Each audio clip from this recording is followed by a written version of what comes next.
My girlfriend, 35, freaked out when I told her something related to a kink fetish of mine. 38. My girlfriend, 35, and I, 38 May, have been together for 7 months and knows I lean to the kinky side. I like a bit of physical pain and other light BDSM stuff, which she very occasionally indulges me in. Included in this is that she knows I get turned on by high heels. Our relationship and S-Time life are fine other than the problem I'm about to describe. I'd mentioned to her in passing a few times that I'd worn boots with heels before, but somehow it didn't register and she didn't say or ask anything about it, so I figured, she just doesn't care, but that's not a surprise. The topic came up again in conversation a few days ago, where I mentioned again that I used to wear heels after I tried them to understand why it's a turn-on for me, and she completely freaked out when it finally did register. I told her I'd actually purchased a few pairs about 8 years ago, and wearing them is not a S-Timual thing, whereas a partner wearing them in the bedroom is. She was very shocked about something which I'd always considered pretty tame and accepted about myself as being a bit left field but completely harmless.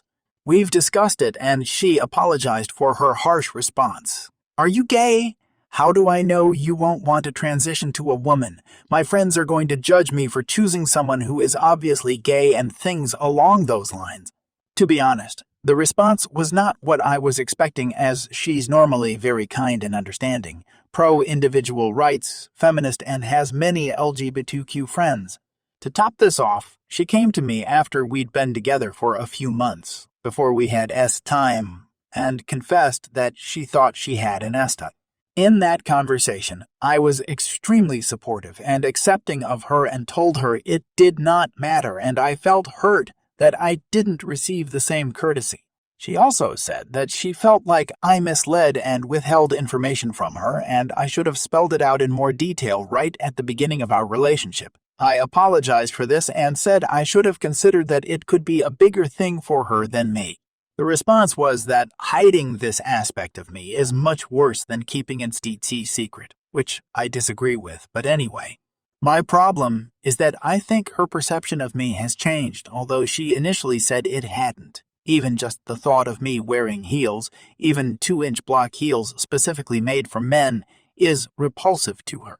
This has hurt my self-esteem, as I've always thought I have the right figure, slim, athletic, and style to wear them, and I've drawn positive compliments when wearing them. She wants nothing to do with it, but did say maybe it's okay to wear them when she's not around and to make sure no one she knows sees me in them. But nothing more than masculine block heels, ever, even if she doesn't have to see it. She also said no man can ever look good in heels, and I should stop being delusional. I'm wondering if this is a deal breaker in our relationship. It feels like her perception of me has changed and my confidence has plummeted because my partner clearly hates some aspect of me. Even if I don't wear heels ever again, I don't think that's really going to change her view, as she can't imagine that picture that popped into her head when I told her. The other problem is that I feel like I've been more understanding and accommodating in the relationship about her problems than she has been of mine. Thoughts. Cock data, my girlfriend F35 freaked out when I told her something related to a kink fetish of mine, 38 May. Firstly, apologies for the slow update. It's been a chaotic few days. Thank you to everyone who commented and reached out and helped me to realize that the relationship I was in was not for me. I ended it, which went worse than expected. She'd already told a few people what I told her in confidence, and she's probably going to tell more of our mutual friends, some of whom know already, but don't care. I don't think she got the responses she was expecting, though. I figured out that this is about more than the shoes. She wants to be in control of everything, right down to what clothes I wear, how I spend my money, and how I spend my time. These red flags were apparent before, but I ignored them. The good news is that I was already planning on moving to the same country, just a different city. I also work completely remotely, so the disruption to my life is not nearly as severe as it would be if I'd settled in a new place with a new job. Right now, I'm staying at an Airbnb for a few days before I travel to my new home and embark on my new life, wearing whatever I want. Story 2. I told my fiancée that I don't really want to marry her anymore. My 26th fiancée Sarah, 24th, and I are set to get married in 3 months. We were visiting a botanical garden yesterday when Sarah pointed out a flower called the Arabian jasmine, a little white flower with a nice scent. She said that her cousin Stephanie had those at her wedding. I asked if it was the same Stephanie that would be in attendance with her husband at our wedding, and she said it was. Sarah and Stephanie are apparently pretty close, and she started telling me about Stephanie and her husband. At one point, she told me that Stephanie had actually cheated on her husband twice before they got married, and that the second time was a couple of months before the actual wedding. Her husband never found out.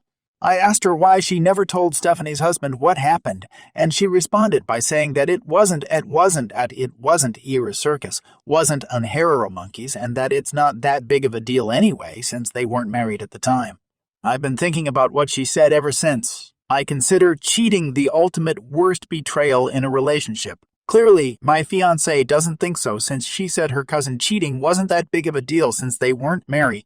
Would this mean that she thinks cheating on me right now wouldn't be that big of a deal since we aren't married yet? As a man, if I got cheated on by my partner, I hope someone who knew about it would tell me. I would heavily judge anyone who knew about it, didn't tell me, let me go on to marry the person that cheated on me, and attended my wedding as if nothing was wrong, like my fiancée did to her cousin's husband. A couple hours ago, I texted my fiancée, I'm not sure if I can go forward with getting married. Let's talk in person later tonight. She's been blowing up my phone with texts and missed calls ever since. I'm just going to tell her what I've said in this post when I see her. Update. I told my fiancée that I don't really want to marry her anymore. I had a conversation with my fiancée Sarah. We've decided to think things over on our own for a couple weeks and deciding what we'll do next. If we do get married, we'll probably end up postponing the wedding. I found out from Sarah that her cousin Stephanie's husband, Lars, is an attending musculoskeletal radiologist at a local hospital. I texted Lars over the weekend, introduced myself as Sarah's fiancé, and asked if I could have a conversation with him on phone. We called a couple of times between Monday and yesterday. I told him that I wasn't telling him what to do and that I did not have any receipts, but that I just felt an obligation as a human being to inform him of something that I felt he should know. I told what Sarah told me about his now wife cheating 2 months before his wedding and the name of who she did it with.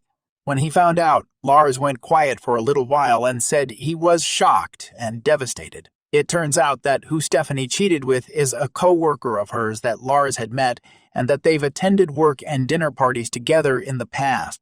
Throughout our conversation, he kept asking for details on what happened, where it occurred, why she did it, who else knew, and so forth. I unfortunately didn't have answers to most of his questions, but he still thanked me profusely for telling him what happened when no one else did. Part of why I sympathize with Lars is personal. Lars is originally from Denmark and came here for college after high school. My own Scandinavian father came here from Norway for undergrad and ended up becoming a lawyer here.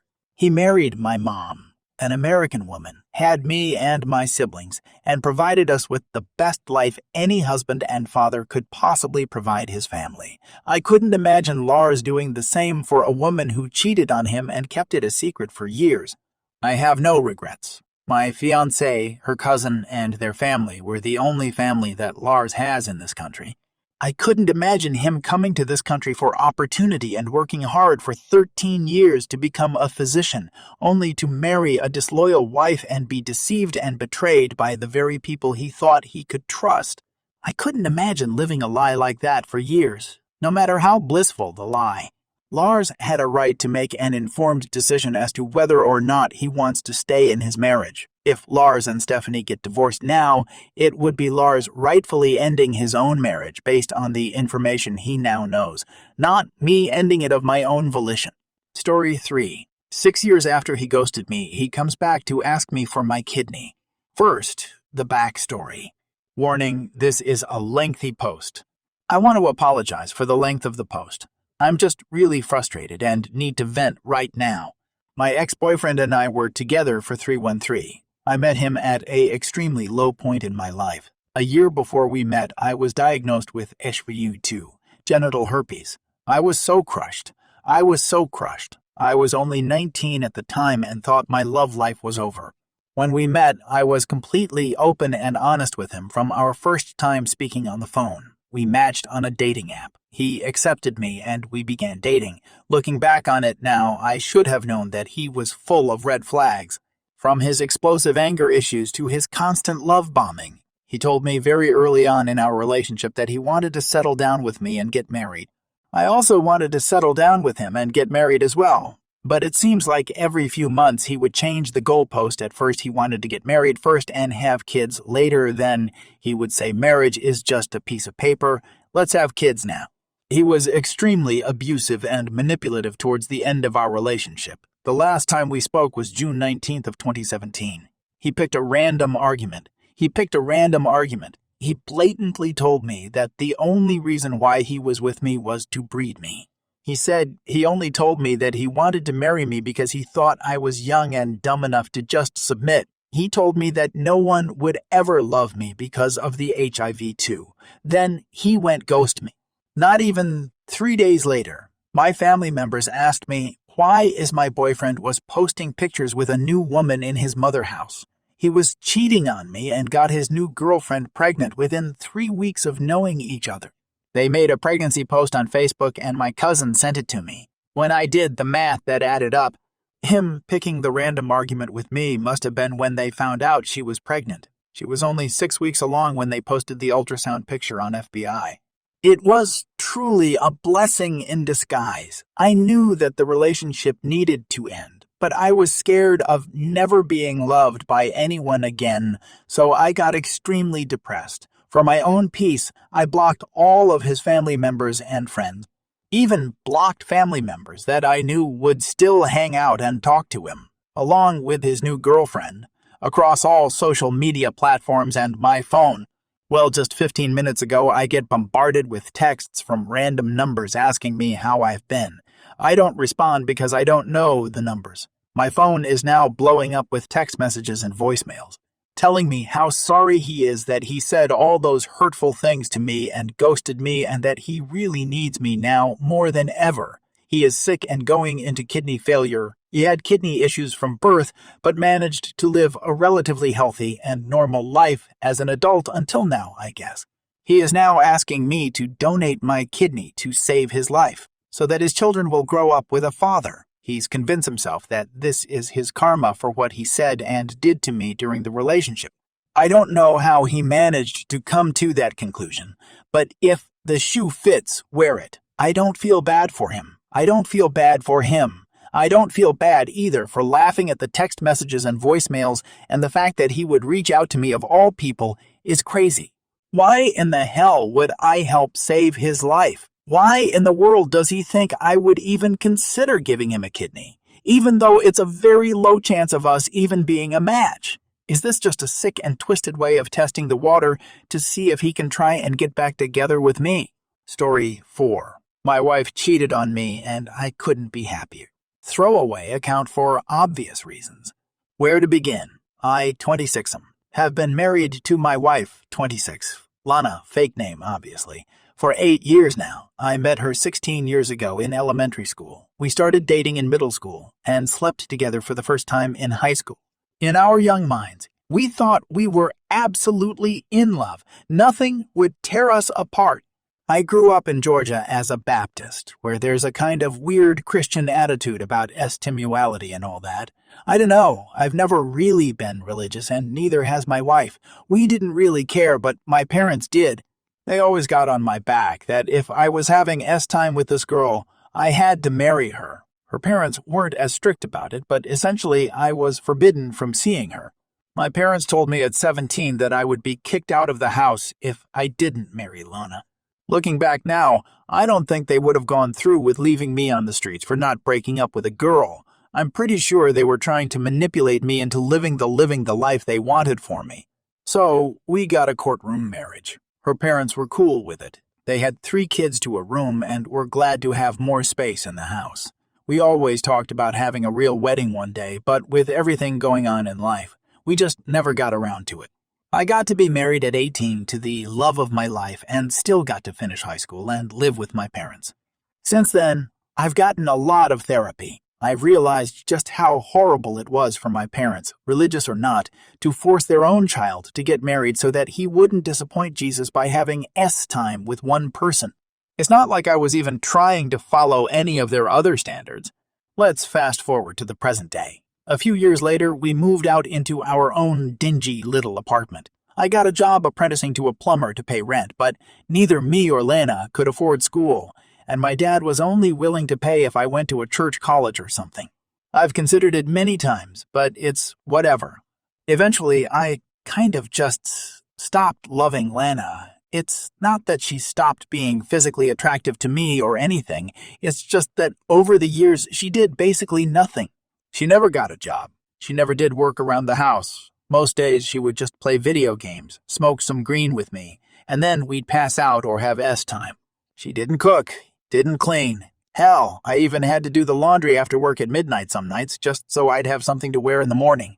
I felt trapped. I wanted to divorce her so badly. I talked to her about changing so many times that I feel like I had the same conversation over and over and over. She'd get a job and quit after a month. She'd cook 3 meals in an entire week and then stop for months. These aren't things you find out about a woman in high school. So we started to get a little distant. Time, reduced to once a month if that. We didn't even hang out most nights. When I'd come home, she'd be sleeping or way too baked to hold a decent conversation with. In the morning, she would go to Starbucks for a coffee and some other baked goods. Sometimes she'd get something for me, sometimes not. Why didn't I divorce her? Well, honestly, it was just about alimony. I could barely afford to pay rent as it is, but divorcing her, I know she'd get some kind of share of the money I already have an issue keeping. With everything about my parents, I wasn't willing to move in with them, so I just felt trapped where I was. I know of too many stories where people will get a divorce and have to pay alimony for the rest of their lives, and that just seems like too much for me to handle. One day, while out on the job, I had a panic attack because of everything going on and decided to go home early. I live 5 minutes away from where I was working. I texted Lena on the way home that I would be there soon. Lena answered the door in her lingerie, nearly out of breath. Well, that was suspicious already, but there was no one in the apartment, so I didn't think anything of it immediately. Thought maybe she was having some alone time and the lingerie helped her get in the mood or something. But that night, it ate at me. I didn't voice any concerns to her. I just let it eat away at me. The next morning, I called in sick without telling Lana, drove off, and snuck back to our apartment complex. I watched our apartment until I saw a Jeep roll up and a man walked out. He walked up to our first-floor apartment, and Lana opened the door, and Lada opened the door and let him in. This wasn't a man I'd ever seen before, but I knew what was going on. I went into my apartment, burst into the bedroom to see them already naked with each other, and took some photos. Ignoring her cries, I packed up a bag with any clothes I could find, and I left. Why am I happy about this? I live in Georgia, where adultery is considered a crime. No alimony for cheaters. I felt like I had the entire world ahead of me as I drove away. I know I need a lawyer. I know I need to cover my tracks and all of that. She doesn't use Reddit, so she won't see this, but man, sometimes it's good to be cheated on. Update. My wife cheated on me and I couldn't be happier. A lot of people have been asking for an update, so I figured I'd offer one to tie you over. First off, I've already been meeting with a lawyer about everything. She says the case is pretty cut and dry, and I should be able to get away without any alimony as long as I present "this affair ended my marriage" attitude about it. She's helping me draft up divorce papers now. I also saw a doctor and I'm currently awaiting test results for STDs and STIs. Doctor thinks they'll come back negative based on lack of symptoms, but you know how it is. On to the good stuff. When I drove away, my phone was ringing like crazy. Obviously, I didn't answer it. I didn't want to hear from her. I called up a friend of mine. Grew up going to the same church as him. Great guy, currently working on becoming a pastor for the church I used to go to with him. I told him everything, and he invited me to stay with him until the whole thing is settled. He's also encouraging the divorce, telling me I need to take it easy for a while. I didn't block Lana on anything. I'd usually just let the phone ring about a dozen times in an hour and then move on with my day. I've been applying for jobs all over the world because, honestly, I just want to get out of here. I honestly have no idea what I want to do with my life anymore. 'Cause before all I did was just to make money to support myself and Lana financially. Never really thought about a life without her until now to be. Of course, a few fantasies here and there in passing, but nothing like definite. I really like animation though. Maybe that. About 3 days later, I caved. I answered the phone during one of Lana's many attempts to contact me. We spoke on the phone for a few hours about, well, our lives together, etc. I kept up the impression that I'm just a heartbroken man who wants to end the marriage because she cheated and for no other reason, but the conversation went a little deep. Honestly, there really is part of me that still loves this woman from the bottom of my very soul. Most of my life has been spent with her, and it's just kind of over, you know? She told me about the guy after I hesitantly asked. He was just a random guy she met on a hookup app. Her depression was starting to border on suicidal, and she thought that if she cheated it might bring some excitement back into her life.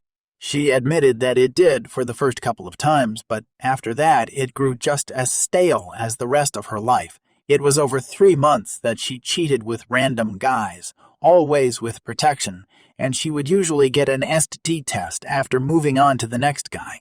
I'm still very happy she did what she did so I could move on with my life, but I feel like I've failed as a husband completely. She told me she thinks she failed as a wife and doesn't blame me for wanting a divorce after this. Lana said after a few days she's going to move out of the apartment so that I can move back in since I'm the one paying for it. It's been years since her parents were overwhelmed with too many kids in the house, so she's going to move back in with them and start over on her life too. I can say I'm still happy about everything going on. I'm looking forward to the future. And I'm happy to still be young in this situation, and I'm happy that my financial status will be okay for the foreseeable future. But this person who was my best friend, closest confidant, and who my entire life was devoted to, is just gone. My life feels completely empty, more than it did when I was with her. I'm going to reach out to a therapist again, get this all sorted in my head before I maybe leave the country. Crazy thought in my head is that maybe in a few years, if Lana can get her poop together, I could go back to her, try again with her. But for now, I'm going to live a single life. I'm not going to live a single life. I'm not going on any dates with any women for a long time. It's going to be hard enough having to learn how to even do that. Thanks for everyone who gave advice and was offering support. And I'm sorry I'm not replying to any DMs. I've got a good enough support system to get through this safely.